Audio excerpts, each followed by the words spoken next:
नमस्कार, आप देख रहे हैं खबर फास्ट और मैं हूं आपके साथ शमशेर सिंह। सिंहासन पर महासंग्राम, उत्तर प्रदेश के सिंहासन की बात हम कर रहे हैं। उत्तर प्रदेश के महासंग्राम में पहले चरण की 58 सीटों पर 10 फरवरी को होने वाले मतदान के लिए घमासान जारी है। पहले चरण में बीजेपी के लिए सबसे बड़ी चुनौती है, क्योंकि ब्रज में शामिल आगरा, मथुरा और अलीगढ़ सहित 11 जिलों के 58 में से 53 सीटों पर 2017 में कमल खिलाकर ऐतिहासिक सफलता बीजेपी ने हासिल की थी, जबकि बसपा और सपा को दो दो, रालोद को एक सीट मिली थी। 2017 के प्रदर्शन को दोहराना बीजेपी के लिए कितना आसान है, यह बड़ा सवाल है। 2017 में मोदी लहर पर सवार बीजेपी ने आगरा से लेकर बुलंदशहर, मुजफ्फरनगर, गाजियाबाद तक क्लीन स्वीप किया था। लेकिन क्या 2022 में मोदी लहर का असर दिखेगा या नहीं, यह कहा नहीं जा सकता। पश्चिम में हो रहे पहले चरण के मतदान का असर आगे पूर्वी क्षेत्रों के मतदान पर पड़ेगा, इससे इनकार नहीं किया जा सकता। इसीलिए वही केंद्रीय गृह मंत्री अमित शाह, राष्ट्रीय अध्यक्ष बीजेपी के जेपी नड्डा, सीएम योगी आदित्यनाथ, इसके अलावा तमाम बीजेपी के दिग्गज लगातार अपने इस प्रदर्शन को दोहराने के लिए मैदान में मोर्चा संभाले हुए हैं। ताजा हालात की बात की जाए तो इस इलाके की सियासत जाट और मुसलमान मतदाताओं के इर्द गिर्द घूम रही है। आलम यह है कि सपा मुखिया अखिलेश यादव और राष्ट्रीय लोकदल मुखिया जयंत चौधरी ने जहां अपनी पूरी ताकत जाटों और मुसलमानों को अपनी तरफ खींचने की कोशिश में लगा रखी है, वहीं बीजेपी की पूरी कोशिश इसको रोकने की है। तो इस बार पश्चिमी उत्तर प्रदेश के दोनों चरणों में दो अहम किरदार रहेंगे, जो इस बार तय करेंगे कि कौन से उम्मीदवार, कौन सी पार्टी यहां से अच्छी खासी लीड लेने की स्थिति में है और उसका असर बाकी चरणों पर दिखेगा।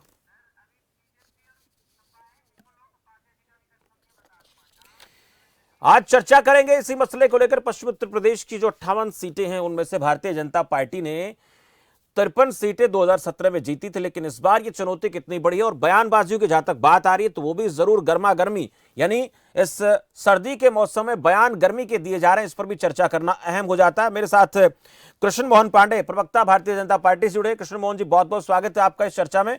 और समाजवादी पार्टी से कपीश श्रीवास्तव मेरे साथ है। कपीश जी, आपका भी बहुत बहुत स्वागत है इस चर्चा में जुड़ने के लिए।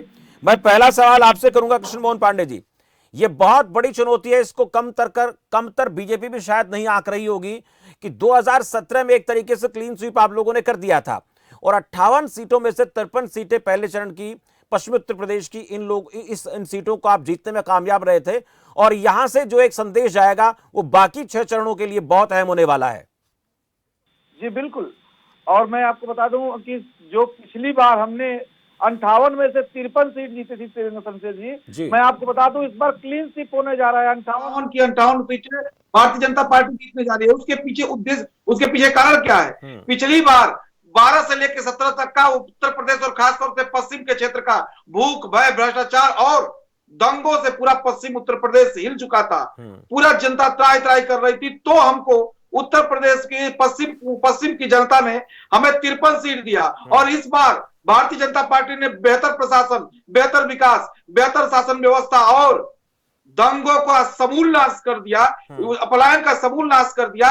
ऐसी स्थिति में पश्चिम की जनता को भारतीय जनता पार्टी और कमल निशान बेहतरगी से रास आ रहा है। और इस बार पूरी की पूरी सीटों पर क्लीन स्वीप होने जा रहा है। इस बार विपक्ष को एक सीट में ही मिलने जा रहा है। लेकिन कृष्ण मोहन जी, एक बात मैं आपसे पूछूं कि अब यहां पर सुख शांति की आप लोग बात कर रहे हैं, तो क्या लोग अभी भी लोगों के जहन में चीजें हैं कि उन चीजों को लोग याद करके वोट करेंगे? इसके अलावा कोई और अहम मसले नहीं नजर आते क्या, जिनको लेकर लोग वोट करना चाहते हैं? क्या वो 2013 की बातें, 2012 की बातें अभी लोगों को याद है? क्या उसी चीज को याद रखकर वोट करेंगे, या फिर भारतीय जनता पार्टी के 5 साल के कार्यकाल के दौरान जो कामकाज है उसको लेकर लोग वोट करने वाले हैं? मैं यही बात कह रहा हूं कि पूर्व में न रोड बने, न हाईवे बने, न एक जगह एक हॉस्पिटल बना, न एक यूनिवर्सिटी बनी, सिर्फ और सिर्फ भ्रष्टाचार होता रहा। और ठीक उसके उलट 5 वर्षों में हमने सपा की तुलना में दूना सड़कें बनाई, सपा की तुलना में 3 गुना एक्सप्रेसवे बनाया, सपा की तुलना में हमने, सपा की तो तुलना ही नहीं है मेडिकल से, क्योंकि एक मेडिकल कॉलेज मात्र नहीं सपा बना पाई, हमने 30 मेडिकल कॉलेज बनाए, हमने 6 यूनिवर्सिटी बनाई। ढेर सारे ऐसे विकास के प्रकल्प हैं जिसको पश्चिम यूपी का नौजवान, किसान, व्यापारी सब देख रहे हैं। और सबसे बड़ी बात यह है कि सपा की सरकार में पिछली बार जिस तरह से बंदूक के नोक पर वहां पे बेटियां उठाई जाती थी, बंदूक के नोक पर भ्रष्टाचार था, बंदूक के नोक पर वहां पे जमीनें कब्जा किया जाती थी, इस बार हमने उसको समाप्त कर दिया है। तो पश्चिम का व्यक्ति बेहतर प्रशासन के नाम पर, बेहतर सुरक्षा के नाम पर, दंगों की समाप्ति के नाम पर और बेहतर इंफ्रास्ट्रक्चर डेवलपमेंट के नाम पर इस बार यूपी में भारतीय जनता पार्टी ठीक है। ये मैं सवाल आपसे समझना चाहूंगा पांडे जी कि क्या इन तमाम चीजों को लेकर बात हो रही है या फिर इससे ज्यादा उन 2013 के दंगों को याद करके ऐसे भाषण दिए जा रहे हैं जिन भाषणों को लेकर लोग भी कहीं ना कहीं अपना रिएक्ट कर रहे हैं? क्या उन्हीं चीजों पर लोगों का फोकस ज्यादा रहने वाला है या फिर जो आपने काम करने की बात की है, दावा किया है, इस पर लोगों का ज्यादा ध्यान है? ये समझने की कोशिश करूंगा। कपीश जी, आपसे समझना चाहूंगा ये बातें मैं कि लगातार एक ही आरोप समाजवादी पार्टी पर लगाने की कोशिश हो रही है भारतीय जनता पार्टी की तरफ से कि दंगों की जो उत्तर प्रदेश की जनता ने दंगों को झेला, उनसे बाहर निकाला है हमने और इसी के नाम पर लोग वोट करेंगे और इसी तरीके के भाषण भी इस बार इस चुनाव प्रचार में देखने को मिल रहे हैं। इसके अलावा बहुत ज्यादा और कामकाज को लेकर बात होती कम दिखती, पर इस पर ज्यादा फोकस मुझे दिख रहा है। जितने भी पार्टियों के नेता भाषण दे रहे हैं, चाहे उसका काउंटर करने की बात हो किसी पार्टी की तरफ से। शमशेर भाई, सबसे पहली चीज तो यह है कि जब किसी ने डेवलपमेंट किया हो तब तो डेवलपमेंट के नाम पर बात करेगा। जब इन्होंने डेवलपमेंट किया ही नहीं तो यह बात किस चीज की करे जी? तो बात उसी चीज पर आएगी कि कैसे इस प्रदेश में भ्रम फैला दिया जाए, कैसे लोगों को बांट दिया जाए, कैसे लोगों को बांट करके सत्ता की राजनीति कर ली जाए और बताते कि इनके समय में कोई दंगा नहीं। अरे भैया, 2017 से 2018 में ही 189 दंगे हुए और कुल 1167 दंगे अभी इनके हो चुके, जबकि एनसीआरबी की रिपोर्ट में 2020-2021 का आंकड़ा नहीं। ये आपको शमशेर जी कहे जी, झूठ बोलना इनकी प्रवृत्ति है। क्या आप सुबोध सिंह की हत्या भूल गए कि किस तरीके से पूरा थाना फूंक दिया गया और उस शहादत पे उसने बहुत बड़ी है हमारी टीम। और सबसे बड़ा मुद्दा कानून व्यवस्था का है और आपका जो पलायन का मुद्दा है और 2013 का जो मुजफ्फरनगर का दंगा है उत्तर प्रदेश का, कपीश जी, वो आपका पीछा अभी छोड़ नहीं रहा है। पश्चिमी उत्तर प्रदेश में आप जो पोलराइज करने की कोशिश कर रहे हैं उसको सफलता नहीं मिलती दिखाई दे रही कपीश जी ग्राउंड जीरो पे। संजीव भाई, मैं पूरी बोल लूं तो आप दो लोग हैं, दोनों लोग पूछिएगा एक एक करके।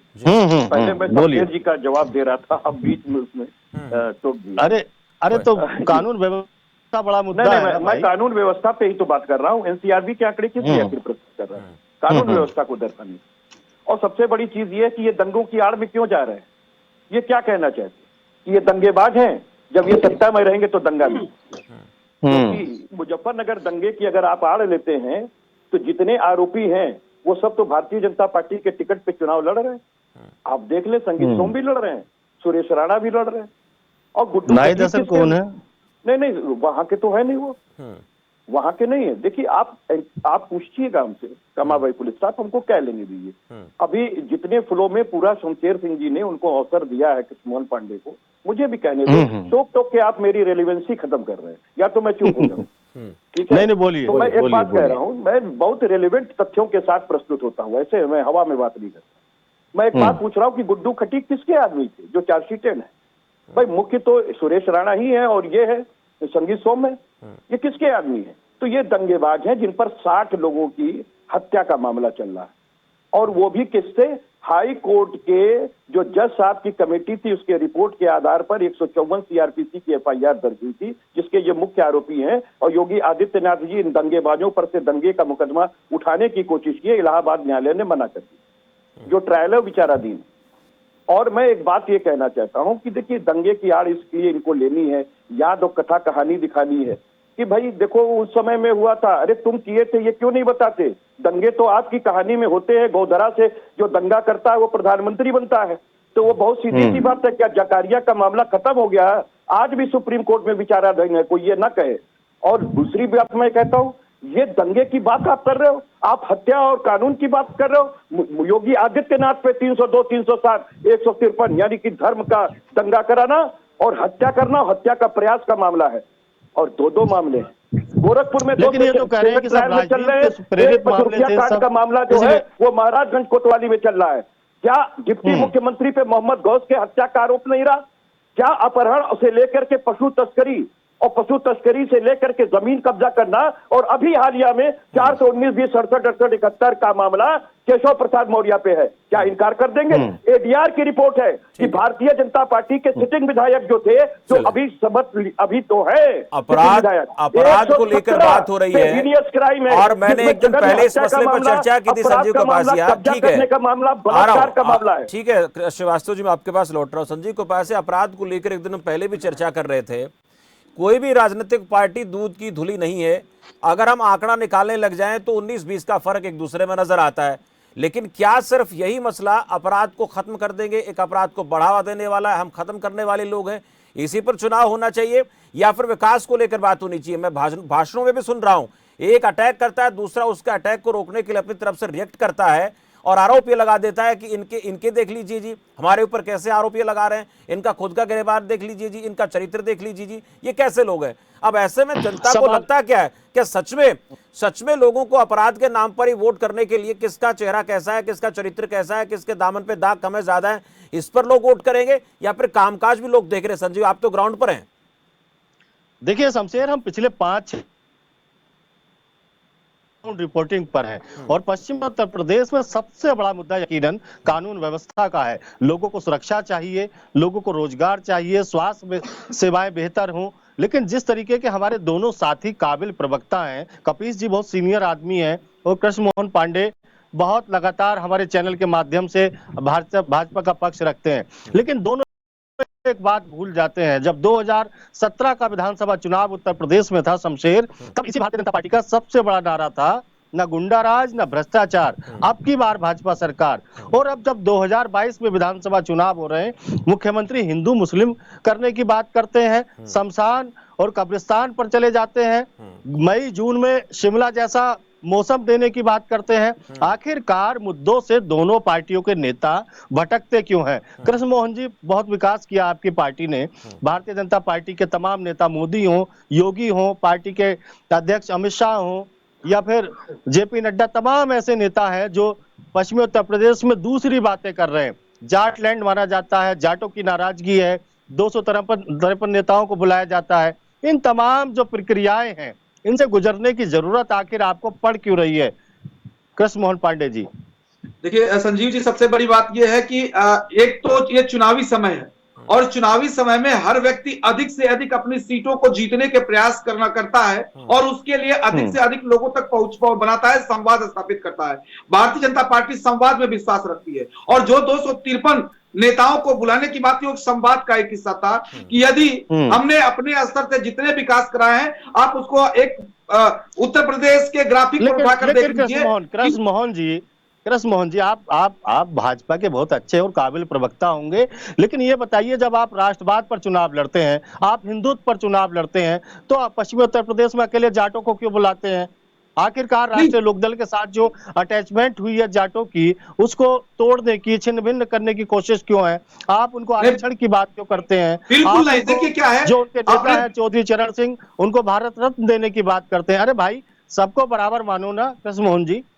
जी, मैं सबकी बात करता। देखिए, एक चूंकि आदरणीय गृह मंत्री जी ने 253 नेताओं को संवाद के लिए बुलाया, और लेकिन उसके पीछे हमने गुज्जर लोगों को भी बुलाया, वहां पे अन्य लोगों को भी बुलाया। तो भारतीय जनता पार्टी नागरिक के तौर पर देखती है और एक राष्ट्रवाद की बात करती है। अब ये अलग विषय है कि ये सिर्फ और सिर्फ एक लोगों को दिखता है कि जाट नेताओं को बुलाया, पर ऐसी बात नहीं। भारतीय जनता पार्टी हर व्यक्ति के अंतिम व्यक्ति के उदय के लिए हम तमाम उन समुदाय को, लोगों को बुला रहे हैं, बैठ के बातचीत कर रहे हैं कि 80 बनाम 20 का जो मसला चल रहा है, उसमें 20% लोगों को भी बुलाकर बातचीत हो रही है, उनके भी 250-300 लोगों को बुलाकर कोई चर्चा हो रही है क्या? जरा इसको भी थोड़ा सा आप एक साफ कर दें जरा।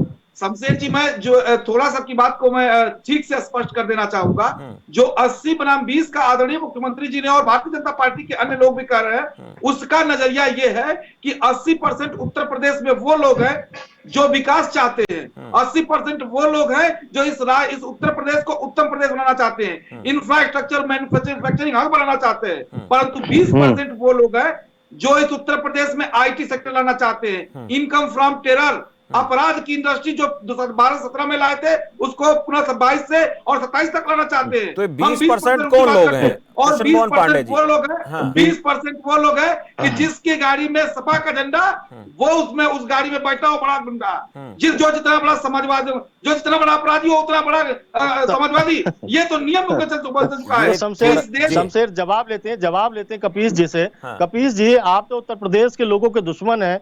आप तो उत्तर प्रदेश को आतंक के रास्ते पर चलाना चाहते हैं। आप तो उत्तर आतंक के प्रदेश रास्ते पर नहीं कपीस जी, आतंकियों का सबसे बड़े मुकदमा बाधक वापस हैं। करते हैं ये लोग, आतंकियों का मुकदमा आतंकियों के वापस समर्थक करते भी हैं। हैं।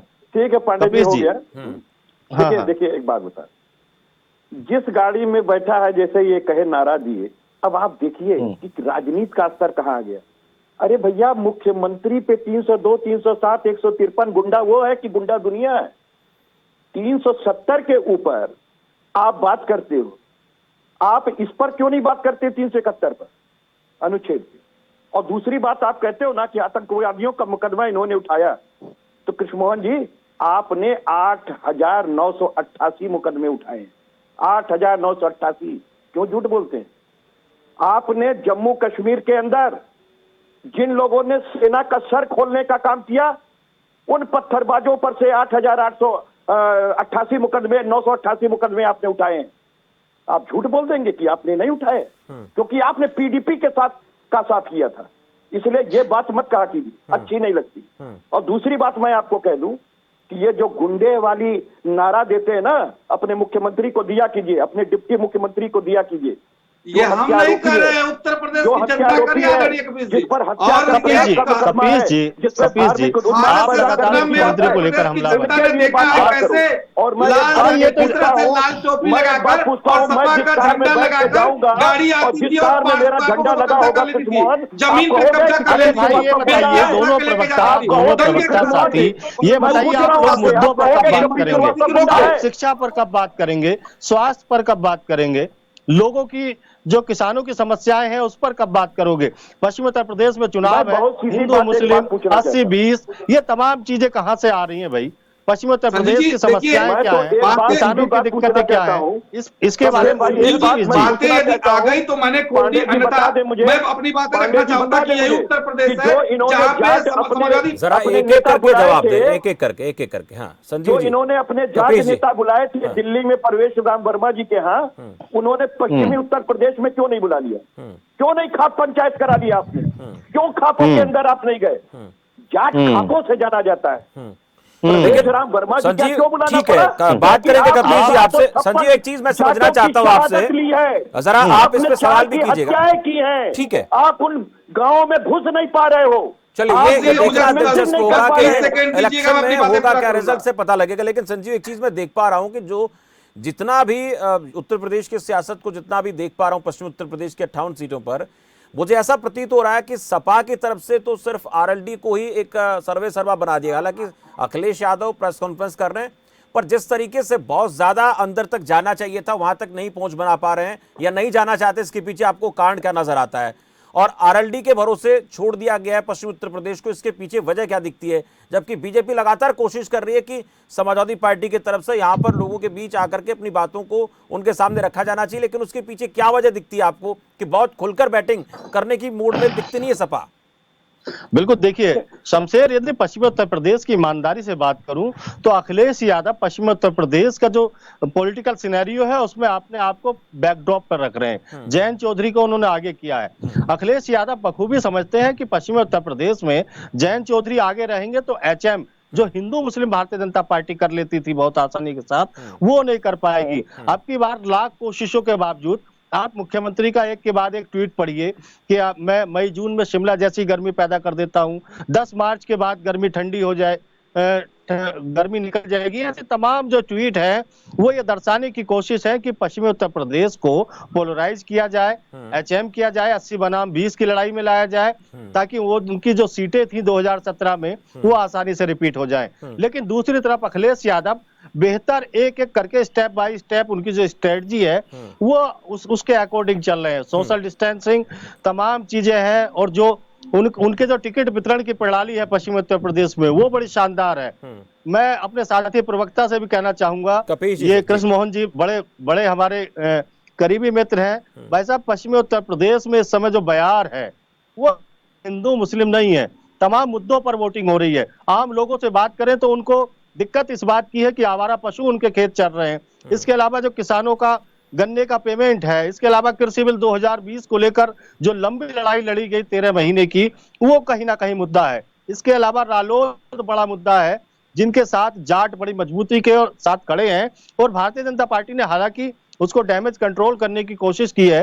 अमित शाह ने 253 लोगों को बुलाया, जाट नेताओं को लगाया गया है, संजीव बालियान, भूपेंद्र चौधरी, भारतीय जनता पार्टी के 13-14 विधायक जाट समुदाय से आते हैं, उनको लगाया गया है। तो तमाम जो चीजें हैं शमशेर पश्चिमी उत्तर प्रदेश में, इस पे बड़ा छोटा सा मुश्किल है कमेंट कि ये कृष्ण कह मोहन जी से, पाना कि पश्चिमी उत्तर प्रदेश का सरताज कौन बनेगा। छोटा सा कमेंट कृष्ण मोहन जी आपसे, और इसी मसले पर कपीश जी से हम बातचीत करेंगे। पहले कृष्ण मोहन जी आप जरा इसके ऊपर कहिए, और अखिलेश को लेकर हमने सवाल किया, उसको लेकर कपीश जी बात करेंगे। पांडे साहब देखिए, पश्चिम यूपी में वहां का जो भी नागरिक है, पश्चिम यूपी का नागरिक इस बात को बेहतरीन से जानता है कि उत्तर प्रदेश का विकास पश्चिम को साथ लिए नहीं हो सकता है। पश्चिम को हम साथ लेके चलेंगे तभी उत्तर प्रदेश का विकास संभव है, क्योंकि उसके भौगोलिक और राजनीतिक और सामाजिक ऐसे दृष्टिगत व्यवस्था है जिसको साथ लेके चलना होगा। इसके लिए पश्चिम का विकास करने के लिए इंफ्रास्ट्रक्चर बेहतर करने होंगे, मैन्युफैक्चरिंग हब लगाने होंगे, हमें किसानों से बेहतरी के लिए हम जैसे कि कल के बजट में अधिक से अधिक अनाज खरीदने की प्रक्रिया केंद्र सरकार ने की है। हम उत्तर प्रदेश की डबल इंजन की सरकार इसको लेके आएगी, पश्चिम को मैन्युफैक्चरिंग हम बनाएंगे, वहां रोजगार देंगे, वहां पे इंफ्रास्ट्रक्चर और सड़कों की जाल बिछेगा, जो वर्तमान सरकार में देखी गई है कि 5 एक्सप्रेसवे हमने बनाया है। तो चलिए, ऐसी बातें जो बात कृष्ण मोहन पांडे कर रहे हैं चर्चा के दौरान, मैं रुकूंगा आपको संजीव, छोटा सा कमेंट, वक्त का मुझे ख्याल रखना है, छोटा सा कमेंट मैं चाहूंगा इसको लेकर कपीश जी बात अपनी रखे। कपीश श्रीवास्तव जी, छोटा सा कमेंट आपका भी मुझे लेना है। अखिलेश के वहां के दौरे को लेकर हम बात करना चाहते हैं, वहां पर बहुत ज्यादा खुल के बैटिंग नहीं कर रहे हैं। संजीव ने इसको लेकर सवाल भी उठाया कि इसके पीछे कारण बताया, ये कारण है, ये एक वजह है। और दूसरा, कृष्ण मोहन जी एक बात कर रहे हैं कि चर्चा में बहुत खुलकर ये बातें रख रहे हैं, लेकिन भाषणों में ये चीजें कम दिखाई दे रही हैं। कपीश जी नहीं, देखिए बहुत सीधी सी बात है, हर पार्टी अपने स्ट्रेटेजिकल तरीकों से चलती है और तकनीकी चीजों देखी जाती है, और इसमें कहीं दो राय नहीं कि रालोद की पश्चिमी उत्तर प्रदेश में पकड़ अच्छी है। जयंत चौधरी जी एक ऐसे परिवार से आते हैं जो परिवार किसानों का परिवार माना जाता है, किसानों के वो प्रधानमंत्री थे उनके बाबा। तो अजीत सिंह जी ने जो चीजें की हैं, अखिलेश जी ने कभी किसी को अपने साथ बराबरी का हिस्सा दिया है, चाहे वो ओम प्रकाश राजभर हो, चाहे जयंत चौधरी जी। आपने देखा होगा कि जो भी प्रेस वार्ता हुई, दोनों लोगों ने समानांतर रूप से उद्बोधित किया, दोनों लोगों ने समानांतर रूप से उद्बोधित किया। हमारे यहाँ थूक जिहाद नहीं चलता कि एक आदमी आवे, प्रोटोकॉल में 1000 आदमी को पीछे रखे और उसके बाद थूक लगा लगा के पर्चा बांटे। ऐसे तमाम नेता आपने देखे हैं जिन पर कोई केस नहीं, क्योंकि वो बहुत बड़े मंत्री हैं। तो साहब उनके खिलाफ कैसे चीजें होंगी? तो हमारे यहाँ इस तरह की चीजें नहीं होंगी। ये स्ट्रेटजी का हिस्सा है समाजवादी पार्टी का, जो हम बात कर रहे थे, सवाल कर रहे थे। रुकूंगा कपीश जी, वक्त का ख्याल मुझे रखना है। बहुत शुक्रिया पांडे साहब आपका भी, श्रीवास्तव जी आपका भी, और संजीव आपका भी चर्चा में जुड़ने के लिए। ये जरूर देखा जा रहा है कि पश्चिम उत्तर प्रदेश की सियासत में भारतीय जनता पार्टी की कोशिश है कि समाजवादी पार्टी बड़े खुलकर बैटिंग करे, लेकिन ऐसा समाजवादी पार्टी की स्ट्रेटजी का हिस्सा इसमें दिखता है कि बहुत ज्यादा खुलकर बैटिंग न करके वो आरएलडी के कंधे पर बंदूक रखकर चला रही है, और इसका फायदा कितना होगा ये तो देखना होगा, दिलचस्प होगा जब रिजल्ट सामने आएगा।